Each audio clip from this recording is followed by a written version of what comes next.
अस्सलाम वालेकुम। Business expert tutorial में एक दफ़ा फिर खुश आमदीद। यूज़र्स, आज की इस वीडियो में मैं आप लोगों को ये बताऊंगा कि अटेंडेंस व्यू का फॉर्म किस तरह से काम करता है। अटेंडेंस व्यू का फॉर्म का ताल्लुक एचआर मॉड्यूल से है। आइए अब हम देखते हैं कि ये फॉर्म किस तरह से परफॉर्म होता है। सबसे पहले हम HRIS पे जाएंगे और यहाँ पर अटेंडेंस व्यू के फॉर्म पे चले जाएंगे। इस फॉर्म पे आने के बाद यहाँ पर सबसे पहले एडिट का बटन है। अगर आपने किसी एम्प्लॉय की अटेंडेंस को एडिट करना है तो आप यहाँ से मैनुअली एडिट कर सकते हैं। कुछ रिपोर्ट्स हैं यहाँ पर, प्रिंट रिपोर्ट करके हम यहाँ से देख सकते हैं। समरी रिपोर्ट है, मंथ वाइज समरी रिपोर्ट है, डिपार्टमेंट वाइज अटेंडेंस भी आ जाती है और अटेंडेंस हिस्ट्री भी यहाँ पर आ जाती है कि कितने रिकॉर्ड्स ऐसे हैं जो मैनुअल एडिट होके यहाँ पर लगे हैं। यहाँ पर डेट कंट्रोल आ रही है, डेट कंट्रोल के हिसाब से आप अटेंडेंस को गेट कर सकते हैं। उसके बाद यहाँ पर अटेंडेंस डेट और एब्सेंट डेट के जो है दो फिल्टर आ रहे हैं।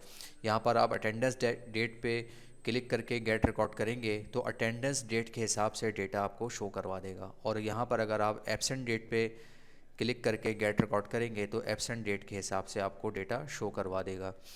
यहाँ पर कुछ मुख्तलिफ जो है फ़िल्टर्स आ रहे हैं। जैसे सबसे पहले अटेंडेंस सोर्स में ये कुछ चीज़ें आ रही हैं, जैसे manual, scanner, biometric, edit, application. Attendance किस ज़राए से आपके पास आ रही है तो यहाँ इस फ़िल्टर के ज़रिए से आप रिकॉर्ड को गेट कर सकते हैं। यहाँ पर कंपनी ब्रांच का फ़िल्टर, जॉब स्टेटस का और डिपार्टमेंट का फ़िल्टर भी आप यूज़ करके डेटा को गेट कर सकते हैं।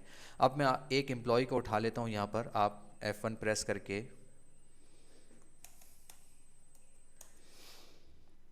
ये एक हमारा एम्प्लॉई है, इसको मैंने चेक लगा के ओके किया और इसमें डेट डाली मैंने 1 जनवरी से 31 जनवरी का इसका रिकॉर्ड गेट कर लिया।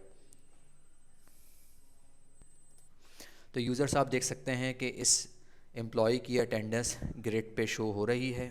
अगर इस एम्प्लॉई का आपने कोई बायोडाटा एडिट करना है तो यहाँ पर एडिट के बटन पे क्लिक करेंगे तो ये आपको एम्प्लॉय इन्फॉर्मेशन के फॉर्म पे ले जाएगा। मैं आपको करके दिखाता हूँ।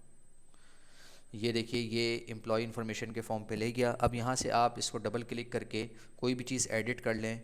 इसका company branch, job status, department, जो भी एडिट करना चाहें आप कर सकते हैं। मैं वापस क्रॉस कर देता हूँ इसको।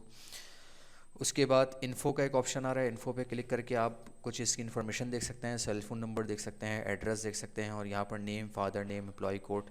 तो ये क्विक आप इन्फ़ो इसका देख सकते हैं।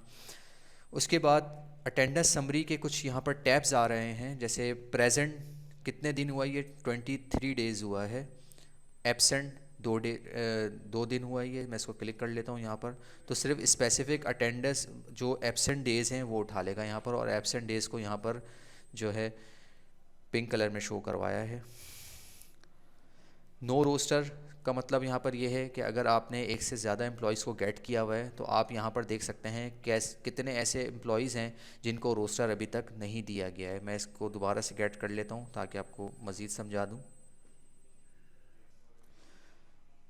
हॉलीडे का एक यहाँ पर टैब आ रहा है। हॉलीडे वो होते हैं जो गवर्नमेंट छुट्टियाँ देता है।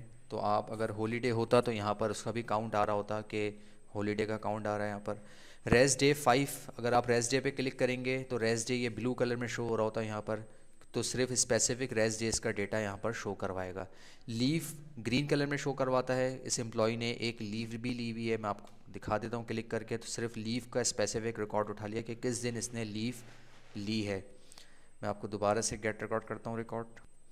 यहाँ पर एक्सपेक्टेड का एक जो है टैब आ रहा है। इसका मतलब ये है कि अगर एक एम्प्लॉई अपनी वर्क शिफ्ट्स के आने से पहले, मतलब अगर उसकी वर्क शिफ्ट 10 बजे है और वो 10 बजे आने वाला है तो एक्सपेक्टेड में जो है रिकॉर्ड दिखाता है। चूँकि मैंने सिर्फ एक महीने का रिकॉर्ड गेट किया है तो इसलिए एक्सपेक्टेड में कोई डेटा नहीं दिखा रहा। टोटल अटेंडेंस 31 डेज़ की है, जिसमें इसका ये ब्रेकअप है 23, 2 और 5 और 1।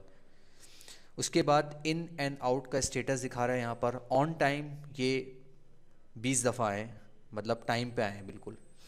तो आप इस पर क्लिक करके स्पेसिफिक डेटा देख सकते हैं। लेट इन का ऑप्शन आ रहा है यहाँ पर कि कौन से ऐसे डेज़ हैं जिसमें ये लेट इन आए, तो आप इस पर क्लिक करके इनके लेट इन वाले डेज़ भी देख सकते हैं। उसके बाद हाफ डे का एक ऑप्शन आ रहा है कि अगर एक एम्प्लॉय अगर आता है और वो हाफ डे होता है तो इसमें हाफ डे का ऑप्शन भी यहाँ पर दिखा रहा है। अर्ली आउट, अगर अपनी वर्क शिफ्ट से वो पहले चला गया, 1 घंटे पहले, 15 मिनट पहले, 10 मिनट पहले, तो अर्ली आउट में उसका रिकॉर्ड शो करेगा। ऑफिस लेफ़्ट 22 दिखा रहा है कि ये ऑफिस लेफ़्ट जो है 22 दफ़ा कर चुके हैं।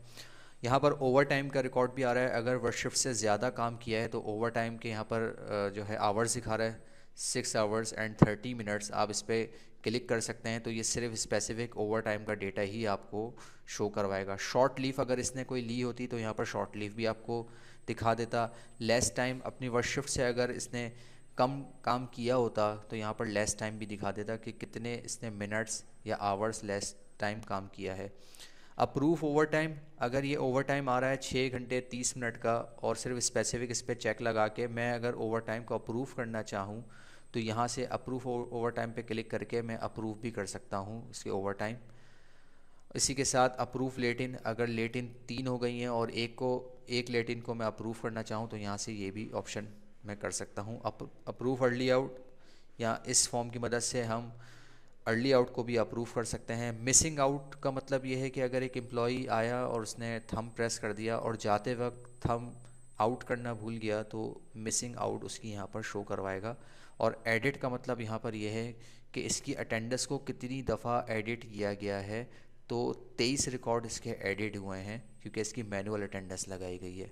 और अगर ये डेटा किसी सोर्स के ज़रिए आ रहा होता तो यहाँ पर एडिट का रिकॉर्ड नहीं आ रहा होता। उसके बाद इसमें मुख्तलिफ ऑप्शंस आ रहे हैं यहाँ पर। वर्क शिफ्ट, अगर आपने किसी स्पेसिफिक डे में इसकी कोई वर्क शिफ्ट चेंज करनी है तो आप वर्क शिफ्ट पे क्लिक करेंगे तो यहाँ पर आप